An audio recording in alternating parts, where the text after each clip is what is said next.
They say the left hand, it drop mountains. They say the right hand, be slaying dragons. All right, so I wanted to go ahead and sign off on this because a lot of people have been, asking me about this whole ordeal going on in the super middleweight division with the WBO, because the WBO, the fine folks in Puerto Rico, Paco Valcarcel, Gustavo Olivieri, and the fine folks there, they went ahead and they ordered a really interesting fight. And that interesting fight features two very, rangy, explosive, dangerous boxer punchers. A really intriguing matchup for the division. And that fight is between, the UK's very own Hamzah Sheeraz versus, South Central LA's very own Diego Pacheco. Hamzah Sheeraz, Diego Pacheco, let's talk about it, because while there's a big possibility that this fight might not happen, because for those that know, for those that don't know, just because a sanctioning body orders a matchup, it doesn't guarantee that the matchup actually happens. It's only but a formality. Both teams gotta negotiate. They gotta iron out the particulars. Percentage splits, venues, TV networks, these things. All right. So the fight is not happening, but it has been ordered, and it's a preliminary step towards the fight happening. So consider this my initial thoughts on Diego Pacheco versus Hamzah Sheeraz. First and foremost, I think it's an awesome fight. I think it's a brilliant fight. Hamzah Sheeraz, I think, has risen his stock in an exponential way this year. Particularly with the way he beat the hell out of Edgar Berlanga. But let's not have a short memory. It wasn't so long ago that Hamzah Sheeraz was being called a hype job and a fraud for getting a gift draw against Carlos Adames. Now people are making Hamzah Sheeraz out to be a killer, to be the man that beat in the 168 division, but he still has some things to prove, in my opinion. But he's a very good fighter, very good young promising fighter. Beat up on Ammo, beat up on Berlanga, bit in there with Adames. He's got some stripes to show for his time in the professional ranks. Now, on the other side, you got Diego Pacheco, a guy that, let's just be real, and everyone knows, Diego Pacheco is a guy that I've been bigging up for a long time. I've been saying for many years that I think he's the best American fighter that Matchroom Boxing signed from the amateurs. I've been saying that for years now, that he's going to go all the way and become a world champion. But if we could be ever so honest, he's looked like many things recently, but world champion has not been one of them. He's looked very mid recently against guys like Kevin Lele-Sajo in his last fight, Terry McCumbee, Steve Nelson. He's outboxing these guys, but he's not really showing the extra bit of quality that I think people are looking for in his performances. As far as him being a champion. So right now, the label on Pacheco for a lot of the boxing fans in the boxing community is that he is mid, he is average, right? And I think this is a fight where a lot of people are going to write Diego Pacheco off. And I think stylistically, when you break this fight down, Hamzah Sheeraz, one of the things that makes him such a dangerous style matchup for any and everybody in the super middleweight division is his unique blend of youth, reach, and punching power, and just his size, right?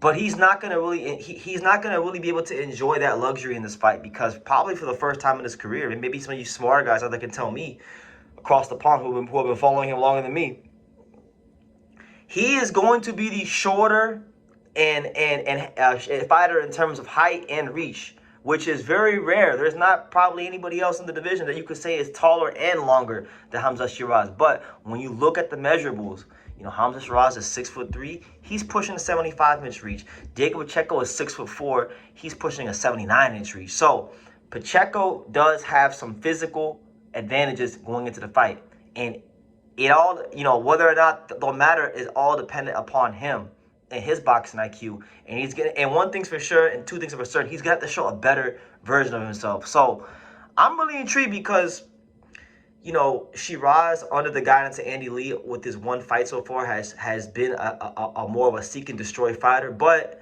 he fought a guy in Berlanga that a lot of people didn't think was on that level, right? And I don't think Berlanga is on the level of boxing skills of Diego Pacheco, no matter how mid Pacheco looks. He's fought at a high level as an amateur. He's just a better fighter than Edgar Berlanga, right? So I'm intrigued to see how he does in this fight with Pacheco. I'm gonna stick to my guns, honestly. Hamzah is a very good fighter. I picked against him in the Berlanga fight, so he's already proved me wrong once already. I don't know, maybe my Puerto Rican bias flared up a little bit, and then, I deluded myself into thinking Edgar could beat Sheeraz, but this is not that. I believed in Diego Pacheco for many, many years, going all the way back to 2018 when I've said that, look, from all those guys that Matchroom Boxing signed from the amateurs, like Otho Jones III, Raymond Ford, Nikita Abibi, Mark Castro, I've been very, very consistent. I've said I think Diego Pacheco is the best Matchroom USA fighter, and I'm not going to back out the block because I think whether he looks mid or whether he looks sensational, I just think Diego Pacheco knows how to win. I think he's a winner, right? And so when push comes to shove, when he's got Hamzah Sheeraz in front of him, if that fight becomes a fight where it's not this explosive affair, if it becomes a fight where both fighters are keeping it nice and long and patient and professional on the outside, I think it favors Diego Pacheco. I think it favors a fighter who fought at a higher level as an amateur. Diego Pacheco, the guy that was ranked #1 in the USA and Mexico simultaneously as an amateur, that had every promoter after him for a signature. I think it favors him. So maybe I'm in the minority here. Maybe people don't believe me, but I was in the minority when I picked Rene Santiago to beat Kaosuke Takami, and people were saying Takami was the next big thing in Japanese boxing. I was right there.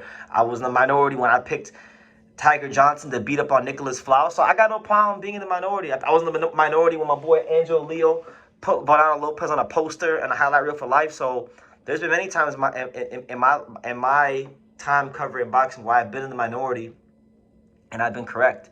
If I believe in a fighter, I don't let public perception sway my belief in a fighter, and I'm not going to do that with Pacheco. I think Pacheco, in the end, if this fight does happen, I think he will figure it out against Hamzah Sheeraz because, again, I don't have a short memory like a lot of boxing fans, and I don't subscribe to the belief of you're only as good as your last fight. At least I try not to, because I understand things change with fighters fight by fight. 2 fights ago, Hamzah Sheeraz had a very hard time dealing with a boxer, a guy that could control things from the outside and keep things professional and counterpunch and those kind of things. Now, I'm not saying Pacheco is Adames, but there's some things that Adames does that Pacheco is capable of executing in that ring. And I don't think he's going to knock out Hamzah Sheeraz. I mean, maybe he will, but I think it's going to be a fight where both fighters keep things professional and long on the outside. And I think you might actually get another mid-ass performance from Diego Pacheco. But either way, whether it's mid, whether it's sensational, whether you love the fight or hate the fight, I think if these two actually go ahead and fight, Diego Pacheco is going to get his hand raised because he's the better fighter than Hamzah Sheeraz. And I'm going to leave it at that. But those are my thoughts on Diego Pacheco versus Hamzah Sheeraz. What do you guys think? I know some of you guys may think I'm crazy, but I don't think it's crazy. I think people are. I think right now Hamzah Sheeraz's stock is at an all-time high because he beat up a guy that a lot of people hate in Edgar Berlanga, right? And he did it in sensational fashion. And Pacheco hasn't done himself any favors with these recent performances, but styles make fights, and he is taller and longer than Sheeraz, and I think he can exploit those things to the highest degree when they fight, and I think he will. But what do you guys think? Leave your comments down below. Make sure you guys take the time to subscribe. And like I say in every single one of these videos, you can love me or you can hate me. But I'm just a kid from Daniel. So until next time, take care, guys. Thank you for watching True School Sports. Thank you for watching another video on the untouchable True School Sports empire, the home of boxing. We're on the road to 100,000 subscribers, guys. So help us keep being great. Help us keep pushing out that real boxing content for the fine folks all around the world. And make sure you jab, you hook, you Mike Tyson, you Mayweather that subscribe button. Pops, show them how do they gotta hit the subscribe button. Pop, pop, pop.